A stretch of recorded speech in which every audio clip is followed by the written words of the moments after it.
Amazing AI TV Fusion and Tagalog Stories presents Ang Kagubatan ng Mga White and Black Ladies. Magandang gabi, mga ka-amazing. Ako ang inyong gabay sa mundo ng kababalaghan at katatakutan. At ngayong gabi, ihahandog ko sa inyo ang isang kwentong hindi nyo malilimutan. Sa isang masukal na kagubatan, may dalawang uri ng mga nilalang na nagkukubli sa dilim. Ang white ladies, mga espiritong puno ng habag na tumutulong sa mga naliligaw. At ang black ladies, masasamang kaluluwa na nanghihila ng mga buhay patungo sa kanilang walang hanggang bangungot. Ngunit hindi lang sila ang nasa loob ng kagubatang ito.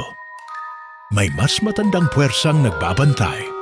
Mga nilalang na hindi tao, hindi multo, kundi mga engkantong naghihintay ng kanilang susunod na biktima. Mga ka-amazing, handa na ba kayo? Hawakan niyo ang inyong upuan, patayin ang ilaw, at ihanda ang inyong sarili para sa kwentong kikilabot sa inyong laman at kaluluwa. Simulan na natin ang kwento ng Ang Kagubatan ng Mga White and Black Ladies. Sa isang liblib na bayan sa Pilipinas, may kagubatang tinatawag na Las Sombras, ang gubat ng mga anino. Maraming kwento ang lumaganap tungkol dito, ngunit iisa lang ang tiyak. Kapag pumasok ka, baka hindi ka na makalabas. 4 na magkaibigan, si Rico, Marvin, Jessa at Lian, ang nagpasya na tuklasin ang misteryo ng gubat. Silang lahat ay mahilig sa paranormal, ngunit wala ni isa sa kanila ang tunay na nakaranas ng totoong kilabot. Hanggang ngayon, habang sila'y lumalalim sa kagubatan, napansin nilang unti-unting bumibigat ang hangin. Ang mga puno ay tila gumagalaw kahit walang hangin, at ang mga anino ay mas mahaba kaysa dapat. Balik na tayo, bulong ni Jessa. Nanginginig ang boses. Pero pinigilan siya ni Marvin. Sayang naman, wala pa tayong nakikita. Isang malakas na hagigik ang umalingaw-ngaw sa paligid nila. Malamig, puno ng panunuya. Ang kanilang mga flashlight ay nag-flash ng 1 segundo bago sila tuluyang napalibutan ng kadiliman. At saka nila siya nakita. Sa isang gilid, isang white lady. Ang kanyang mukha'y malungkot ngunit mapayapa. Ang kanyang kamay ay nakaabot sa kanila. Parang tinatawag sila palayo. Ngunit sa kabila, isang black lady. Ang kanyang matay walang puti. Ang kanyang bibig ay bumukas ng hindi pangkaraniwan, ipinapakita ang mahahabang ngipin na parang pangil. Dito kayo, dito kayo, bulong niya habang dahan-dahang lumulutang papalapit. Pero hindi lang iyon ang nakakatakot. Sa likuran ng Black Lady may gumagalaw sa dilim. Mga pulang mata, mahahabang kamay, at isang malalim na tinig na bumubulong sa di maintindihang lengguwahe. Mga engkanto, hindi tao, hindi multo, kundi mga halimaw na nabubuhay sa anino ng kagubatan. At sa isang iglap, naputol ang sigaw ng isa sa kanila. Sino ang makakatakas? At sino ang hindi nababalik? Sa gitna ng dilim, nagsimula silang tumakbo. Walang direksyon, wala silang ibang iniisip, kundi ang makalayo sa mga nakakatakot na nilalang sa kanilang paligid. Rico! Nasaan si Rico? Sigaw ni Lian habang hawak ang kamay ni Jessa. Wala nang sagot. Tanging ang tunog ng yapak nila sa mga tuyong dahon at ang malamig na hagikik ng Black Lady ang pumuno sa kagubatan. Si Marvin, na nauuna sa kanila, biglang napahinto nang may humawak sa kanyang braso. Isang kamay, malamig, maputla at nanginginig, ang White Lady. Huwag kayong maingay. May mas masama pang nagmamasid. Pulong nito sa isang mahinang tinig. Ang kanyang matay puno ng awa, ngunit ang kanyang mukha'y tila may babalang dala. Ngunit huli na, mula sa anino ng puno, isang maitim na kamay ang lumabas at hinila si Marvin. Napasigaw siya, ngunit isang iglap lang nawala siya sa dilim. "Marvin!" sigaw ni Jessa. Napatigil si Lian. Nanginginig ang kanyang katawan habang nakatingin sa kawalan kung saan nawala si Marvin. At doon, sa loob ng anino, dahan-dahang lumitaw ang dalawang pulang mata. "Huwag kayong lalaban." Bumubulong ang isang malalim na tinig. "Kayo ay amin na." At mula sa kawalan, isang matandang nilalang ang lumitaw. Hindi tao, hindi multo, kundi isang nilalang na nabubuhay sa kadiliman ng Las Sombras. Nakangiti ito at sa isang iglap, nagdilim ang lahat. Nang bumalik ang liwanag, natagpuan ni Jessa ang sarili niya sa isang madilim na bahagi ng kagubatan. Humihingal siya, nanginginig at halos hindi na makita sa dilim. "Lian? Rico?" Mahina niyang tawag, pero walang sumagot. Sa kanyang paligid, gumagalaw ang mga anino.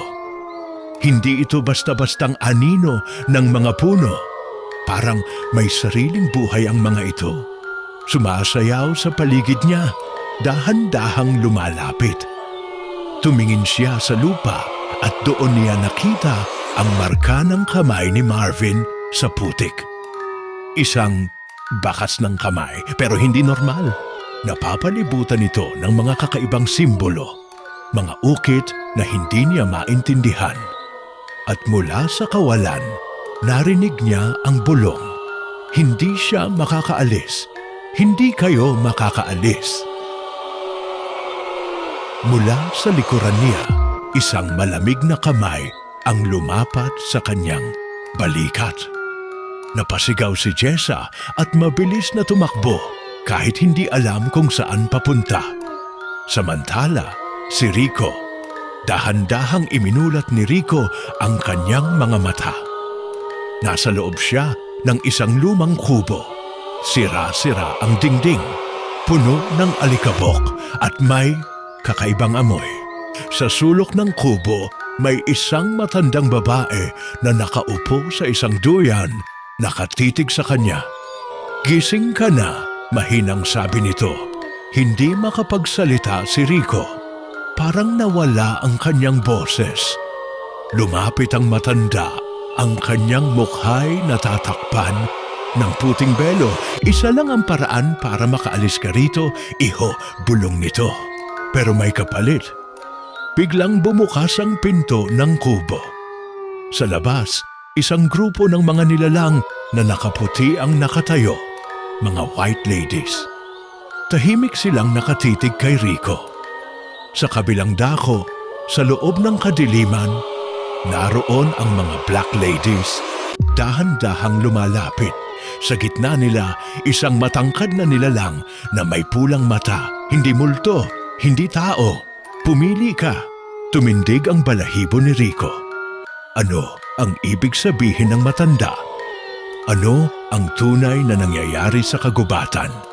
At sino ang kanyang dapat piliin? "Pumili ka." Naririnig ni Rico ang boses ng matandang babae, pero hindi niya maigalaw ang kanyang katawan. Parang may mabigat na tanikala na pumipigil sa kanya. Sa kanyang harapan, ang mga White Ladies ay tahimik na nakatingin. Ang kanilang maputlang mga mukha ay puno ng lungkot. Sa kabila, ang Black Ladies ay unti-unting lumalapit. Ang kanilang itim na matay kumikislap sa dilim, habang ang matangkad na nilalang na may pulang mata ay nakangisi. "Pumili ka, sapagkat ang hindi mo pipiliin siya ang unang mamamatay.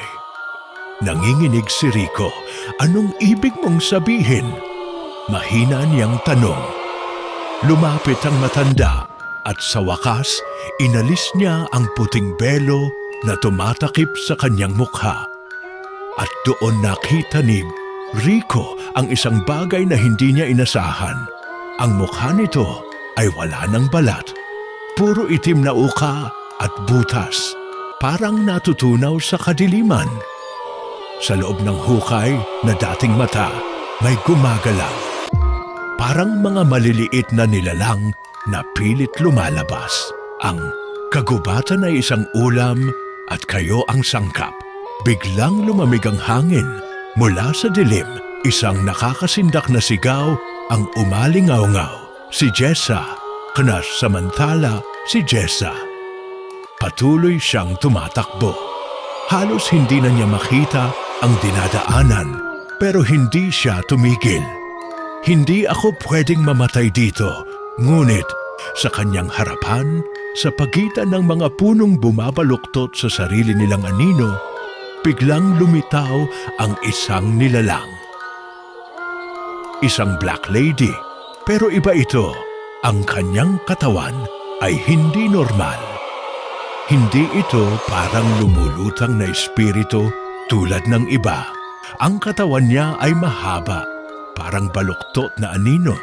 At ang kanyang mga daliri ay matutulis, mahahaba, parang mga itim na kuko na kayang hiwain ng laman.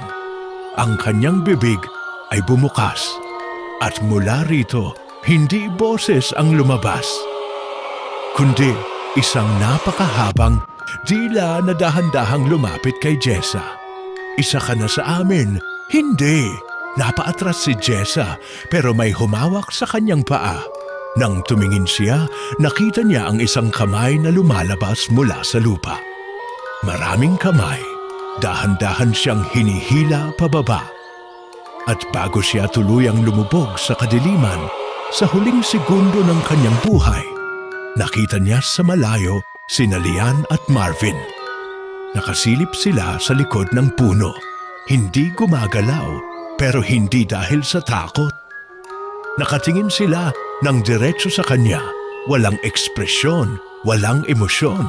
At noon niya napansin, hindi na normal ang kanilang mata. Itim na ang mga ito. Samantala, bumalik tayo kay Rico. Hindi ko kayang pumili. Ngumiti ang matanda at sa isang iglap nawala siya. Sa kanyang harapan, ang black ladies ay nakangiti. Ang nilalang na may pulang mata ay dahan-dahang lumapit. Kung hindi ka pipili, kami ang pipili para sa'yo. At doon, sa huling sandali ni Rico, sa huling patak ng liwanag na pumasok sa kanyang mata, nakita niya kung ano ang tunay na nangyari sa kagubatan. Ang white ladies ay hindi tagapagtanggol at ang black ladies ay hindi lamang mga multo. Sila ay isa at silang lahat ay nagugutom. Sa isang iglap, nagsara ang pinto ng kubo at wala nang nakarinig sa sigaw ni Rico. Walang nakarinig sa sigaw ni Rico. O baka ayaw lang nilang marinig. Sa labas ng kubo, tahimik ang kagubatan. Ang mga puno ay tila humihinga. Dumadagundong ang kanilang mga ugat sa ilalim ng lupa. Sa bawat paghinga ng kagubatan, may isang bagay na nagising. At sa loob ng kubo, dahan-dahang iminulat ni Rico ang kanyang mga mata. Nakahiga siya sa malamig na sahig, nanginginig ang buong katawan. Sa paligid niya, nag-iba ang anyo ng silid. Ang dating sira-sirang kubo ay wala na. Napalitan ito ng isang madilim, malagkit na espasyo. Ang sahig ay mukhang balat. Ang dingding ay may tumitibok na mga ugat. At ang hangin ay mabigat, lasang dugo. Kasama niya pa rin ang matandang babae. Pero ngayon, nakita niya ang tunay nitong anyo. Isa itong bagay na hindi dapat umiiral. Ang katawan nito ay baluktot at hindi pantay. Ang mga kamay ay mahaba at patalim ang dulo. At ang mukha nito ay isang madilim na butas na puno ng ngipin. Gising ka na, anak. Hindi niya alam kung paano, pero naramdaman niyang ngumiti ang nilalang. Huwag kang matakot, matagal na kitang hinihintay. Samantala, si Lian at Marvin tahimik nilang pinanood si Jessa habang hinihila ito ng mga kamay mula sa lupa. Hindi sila gumagalaw, hindi sila humihinga, at nang tuluyang lamunin ng lupa si Jessa, sabay silang tumingin sa isa't isa. Dahan-dahang bumuka ang kanilang mga bibig. Hindi normal ang kanilang mga ngiti. Napunit ang balat sa gilid ng kanilang labi hanggang umabot ito sa kanilang pisngi. Naglalantad ng mahahabang pangil. Hindi na sila Lian at Marvin. Ang mga katawan nila ay nanatili, pero ang kaluluwa nila matagal nang kinain ng kagubatan. At ngayon, handa na silang lumabas mula sa kadiliman. Handa nang maghanap ng susunod nilang biktima. At sa wakas, bumalik tayo kay Rico. Naramdaman niyang may gumagalaw sa ilalim ng kanyang balat. Isang malamig na pakiramdam, parang may gumagapang na buhay sa loob niya. Tinignan niya ang kanyang kamay at doon niya nakita ang isang bagay na hindi niya dapat makita. Sa ilalim ng kanyang balat, may gumagalaw, mga maliliit na mata na dahan-dahang bumubukas, at sa loob ng kanyang isip, may boses na nagsimulang bumulong. Ikaw na ang susunod. Ikaw na ang susunod. Ikaw na ang susunod. At sa kanyang huling sandali, bilang siya, bago tuluyang lamunin ng kagubatan ang kanyang pagkatao, napagtanto niya ang isang bagay. Walang nakakatakas sa Las Sombras. Walang nakakalabas ng buhay. At ang tunay na lihim ng kagubatan, hindi ito isang lugar ng mga white ladies and black ladies. Isa itong buhay na nilalang, at lahat ng pumapasok dito ay bahagi na nito. Ang sumunod na mga biktima, Carla at Daniel. Teka, nasaan na tayo? Si Carla ang unang nakapansin. Sila ni Daniel ay matagal nang naghahanap sa kanilang mga kaibigan, pero parang walang katapusan ang gubat. Pabalik-balik na lang ang daan, paulit-ulit ang mga puno. Hindi nila alam, kanina pa sila pinagmamasdan. Carla, may naririnig ka ba? Bulong ni Daniel. Sa paligid, may mahihinang boses na kumakalat. Mga bulong sa hangin, tila galing sa mga anino mismo. Bakit kayo nandito? Hindi ba kayo natatakot? Hindi ba kayo iiwan ng buhay? Siya! Biglang napailaw ang flashlight ni Carla sa isang bagay. Isang babaeng puti ang damit. Mahaba ang buhok. Nakatalikod sa kanila, isang white lady. Nakatayo lang ito sa pagitan ng mga puno, hindi gumagalaw. Huwag kang lalapit. Sigaw ni Daniel, ngunit huli na, napaatras si Carla at biglang napansin niya ang isang bagay. Ang anino ng white lady sa lupa. Hindi ito katulad ng katawan niya. Ang anino ay nakanganga. May mahahabang ngipin, may kamay na umaabot sa kanila. Biglang tumalikod ang white lady. Wala itong mukha. Ang laman ng ulo niya ay isang malaking butas. Isang walang katapusang dilim na tila humihigop ng hangin sa paligid. At mula sa loob ng butas, may lumabas na kamay. Itim, mahaba, at may matutulis na kuko. Isa itong black lady. Tumakbo ka, Daniel. Nagmamadaling tumakbo si Carla, pero hindi siya umabot ng malayo. Sa kanyang harapan, may isang bagong nilalang. Ito ay isang batang lalaki. Maliit, nakasuot ng lumang puting damit at nakayuko.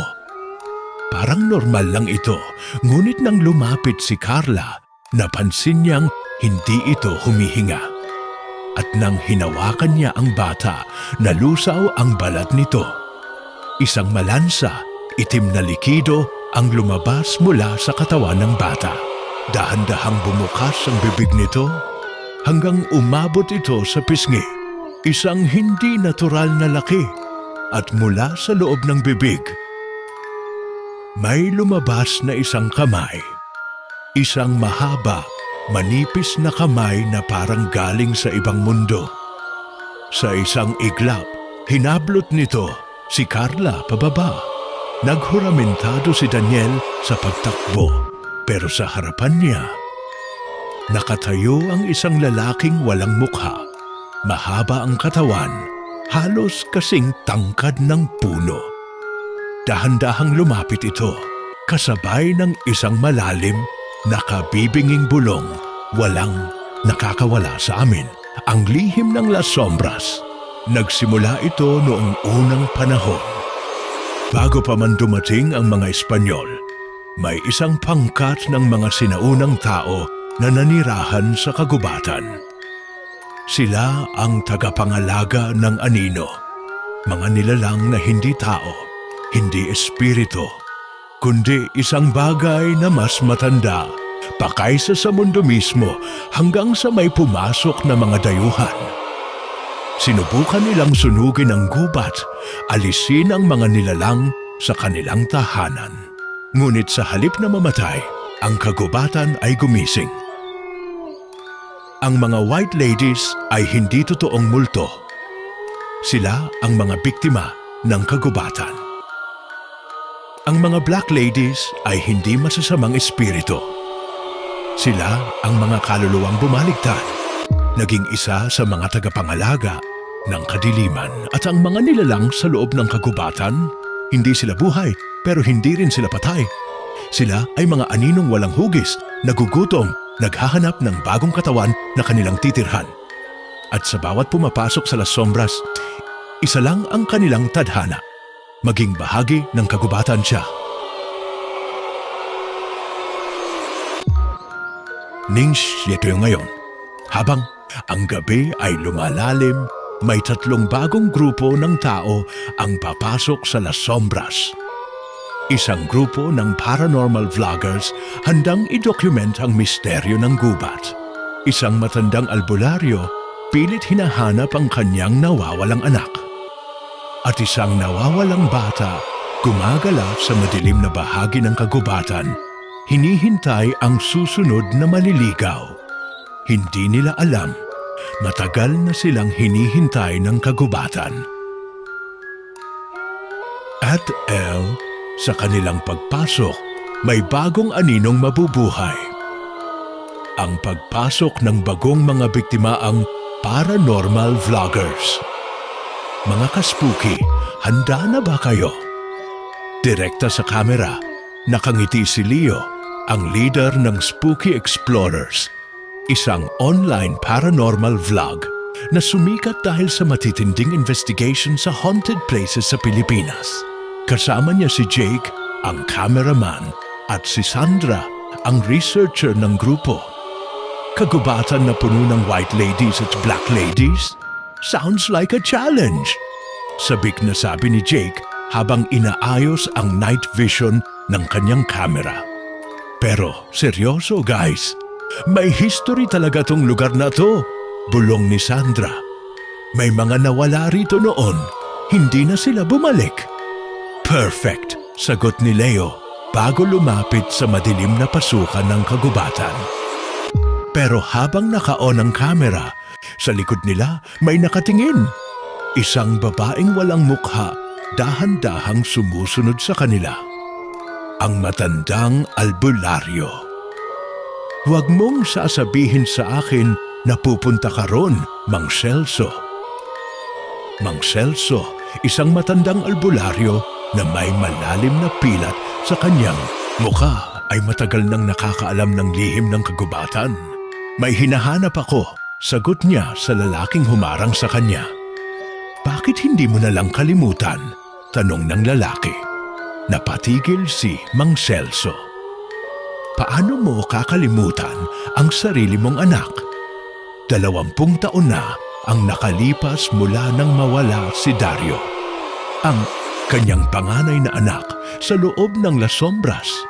Wala nang bumalik na katawan, wala nang natagpo ang buto. Pero minsan, tuwing hating gabi, may kumakatok sa kanyang pintuan. At sa bawat pagbukas niya, walang tao.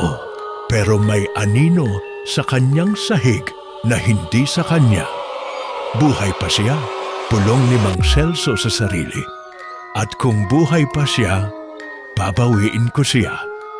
Bitbit ang kanyang anting-anting, buntot page at itim na kandila, pumasok siya sa kagubatan.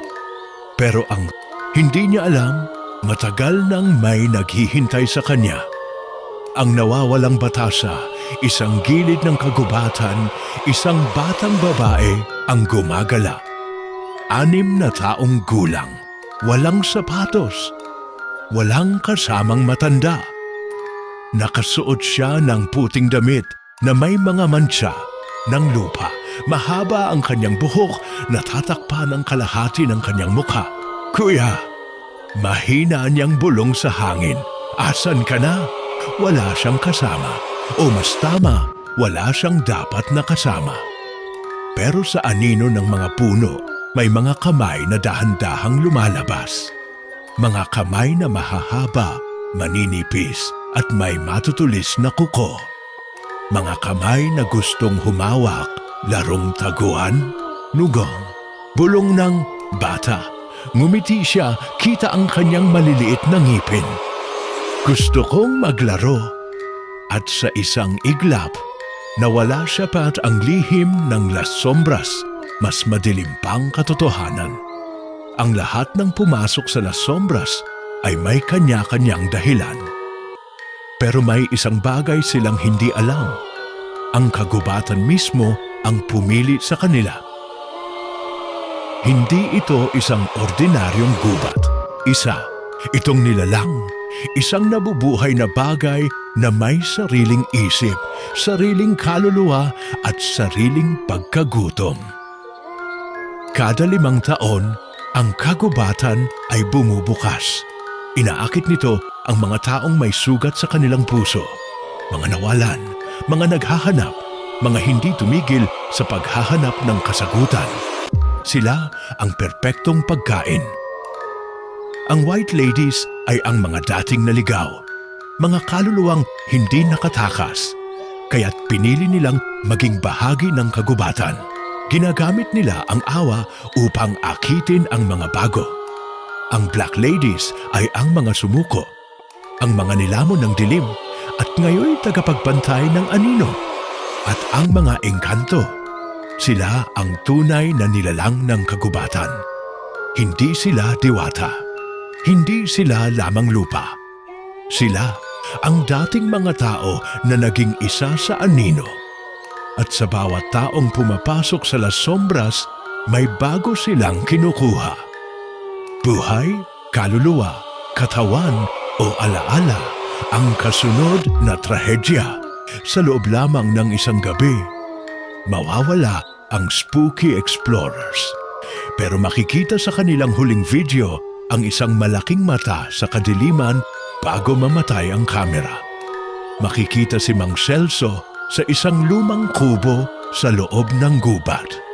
Pero ang kanyang mukha ay wala na. Para bang tinanggal ito ng isang hindi nakikitang kamay. At sa isang remote CCTV footage sa gilid ng kagubatan, makikita ang isang batang babae na nakatayo sa madilim na kalsada, ang batang babae na nawala. Pero ngayon, ang kanyang balat ay kulay abo. Ang kanyang mga mata ay itim na butas. At nang ngumiti siya sa kamera, may isa pang mukha sa loob ng kanyang bibig. Ang pagkikita ng mga biktima pagtatakbo sa gitna ng gubat, mga yapak na nagmamadali. Mga hiningang nagkakandara pa. At isang napakalaking anino na bumabalot sa paligid. Sabay-sabay silang nagkita sa gitna ng kagubatan. Leo, Sandra at Jake, ang paranormal vloggers. Halos madurog ang kamera sa higpit ng hawak ni Jake. Kanina lang, may humawak sa kanyang likod. Pero nang lumingon siya, walang tao. Rico, Marvin, Jessa at Lian, ang grupo ng magkakaibigan na nagpunta para sa thrill ng paranormal. Ngunit ngayon, ang thrill ay naging isang bangungot. Mang Celso, ang albularyong bumalik para hanapin ang anak niyang matagal nang nawala. Ngunit ang bumungad sa kanya ay isang bagay na hindi na niya maituturing na tao. Elena, se kinaikuhan pesyo sa stew. Sita Puterfreises, babaeng nakasuot ng lumang damit, duguan at nanginginig sa takot. Tulungan niyo ako, sigaw niya. Kasama ko ang kapatid ko. Pero hindi na siya tao. Hindi na siya tao. At ang batang babae na nawawala, ngayon, nasa harapan na nila. Nakatayo siya sa gitna ng clearing, hindi gumagalaw. Ang kanyang puting damit ay ngayon puno ng mantsa ng putik at dugo. Sa kanyang mukha, may bakas ng isang lumang sugat na parang sinubukan siyang tagpi-tagpiin ng hindi pantao. Kailangan natin siyang ilabas dito, sabi ni Jessa. Nanginginig ang boses. Hindi yan bata. Bulong ni Mang Celso. Hindi na siya tao. Sa likod ng batang babae, unti-unting lumalabas ang isang nilalang. Mahaba ang katawan, hindi normal ang hugis. Walang mata, ngunit nararamdaman mong nakatingin ito. Ang anino ng kagubatan ay nabubuhay. Tumakbo, sigaw ni Leo, ang paghabol ng mga nilalang. Ang mga puno ay gumagalaw. Ang lupa ay bumubuka. Para bang may mga kamay sa ilalim na sumusubok humawak. At mula sa dilim, may mga nilalang na sumusunod. Hindi lang ito white ladies. Hindi lang ito black ladies. Mas matandang halimaw ang gumagalaw ngayon. Ang mga anino ng Las Sombras, mahahaba ang katawan. Wala silang tiyak na hugis. Para silang usok na nagiging laman. Ang kanilang galaw ay hindi natural. At ang kanilang boses ay hindi tunog ng tao. Sila ang dating mga naligaw sa kagubatan. Ang hari ng anino, isa lamang itong alamat. Pero ngayon, narito ito. Ang halimaw na may 12 mata sa noo. Isang bungangang hindi pantay ang pagkakaayos. At isang katawan na mistulang pinagtagpi-tagping laman ng mga dating tao. Siya ang tagapagbantay ng kagubatan. Wala nang makakabalik. Ang boses nito ay lumutang sa hangin, isang bulong na parang nagmumula sa lahat ng direksyon. Ang grupo ay naghiwa-hiwalay. Leo at Sandra napatakbo sa isang bahagi ng gubat kung saan ang mga puno ay tila bumubulong sa kanila. Ang mga puno ay may mga mata at ang sanga ng bawat isa ay unti-unting naging kamay. Jake at Marvin napadpad sa isang hukay na puno ng kalansay. Hindi ordinaryong mga buto, kundi buto ng mga taong ngayon-ngayon lang nawala. Mang Celso at Rico napasok sa isang lumang bahay sa gitna ng kagubatan. Sa loob, may nakaupong isang lalaki, walang mata, walang bibig, pero alam nilang siya si Dario. Jessa at Lian humarap sa batang babae. Ngunit nang lumapit ito, ang bibig niya ay bumuka. Bumuka hanggang tiyan niya. At mula rito ay lumabas ang isang itim na nilalang na hindi kayang ilarawan. Elena, nang tingnan nila ulit, wala na siya. At nang mapansin nilang lahat, hindi na sila ang parehong mga tao bago sila pumasok, ang huling lihim ng Las. sombrasang kagubatan ay isang bitag. Ngunit hindi ito ang bitag na iniisip nila. Ang tunay na halimaw ay hindi ang mga nilalang sa loob. Ang tunay na halimaw ay sila mismo. Sa bawat taon, sa bawat henerasyon, may mga bagong nilalang na nagpapalit sa lumang mga halimaw. Hindi lahat ay nakakauwi at ang mga nakauwi ay hindi na sila. May isa sa ating hindi na tao. Sabi ni Leo, nanginginig. Sino? Sigaw ni Jessa at doon nila napansin. Sa gitna nila, isa sa kanila ay wala ng anino. Ang huling laban sa gitna ng kagubatan, ang mga nalalabing buhay ay nagtipon. Leo, Sandra at Jake, ang paranormal vloggers, pagod at duguan. Hindi na nila alintana ang kanilang mga kamera. Ang kanilang misyon na maghanap ng paranormal ay lumampas na sa inaakala nilang katotohanan.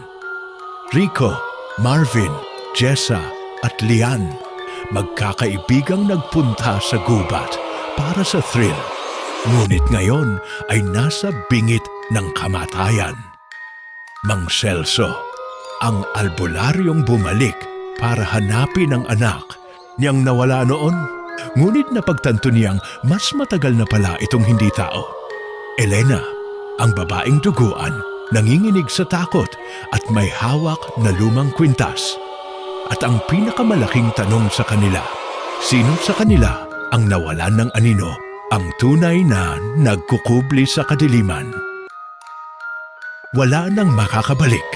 Mula sa mga anino ng kagubatan, lumabas ang nilalang na may 12 mata, may sirang mukha na parang pinagtagpi-tagping laman, at isang bunganga na parang hindi pa sapat sa gutom nito, ang hari ng anino.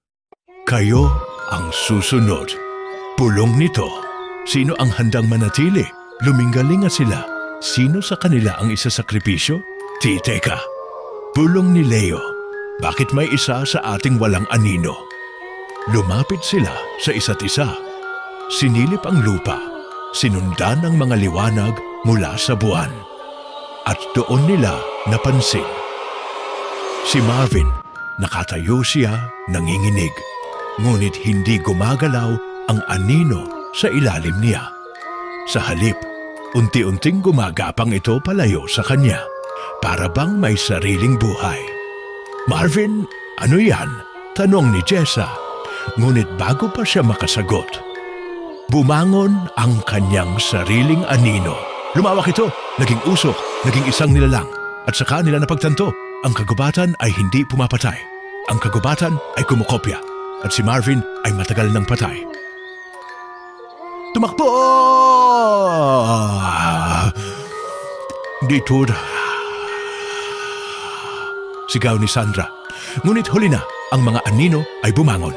Mula sa lupa, bumalot sa kanila at hinila sila sa isang walang hanggang bangungot. At pagkatapos, isang nakakabinging katahimikan. Wala na sila. Ang bagong mga tagapagbantay ng Las Sombras lumipas ang mga oras.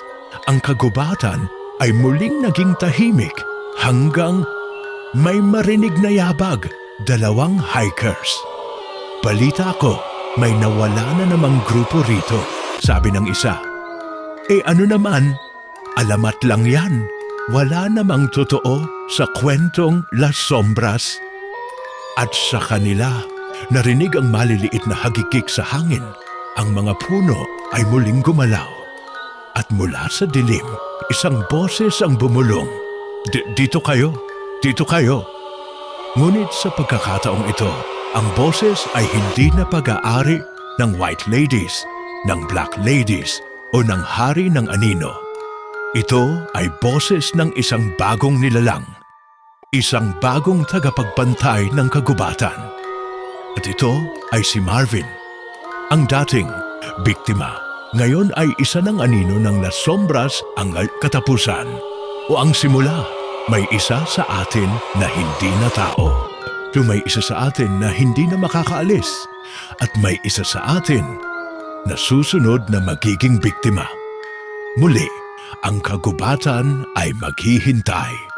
MGA Ka-Amazing!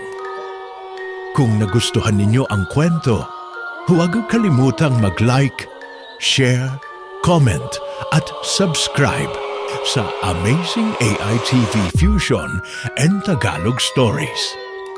Ano sa tingin niyo? May paraan bang makatakas sa Las Sombras? O ito na ang kanilang kapalaran? I-share ang inyong mga opinyon sa comment section. Maraming salamat sa pagsama sa ating kwentong Katatakutan. Hanggang sa susunod na kwento, mga Ka-Amazing Stories.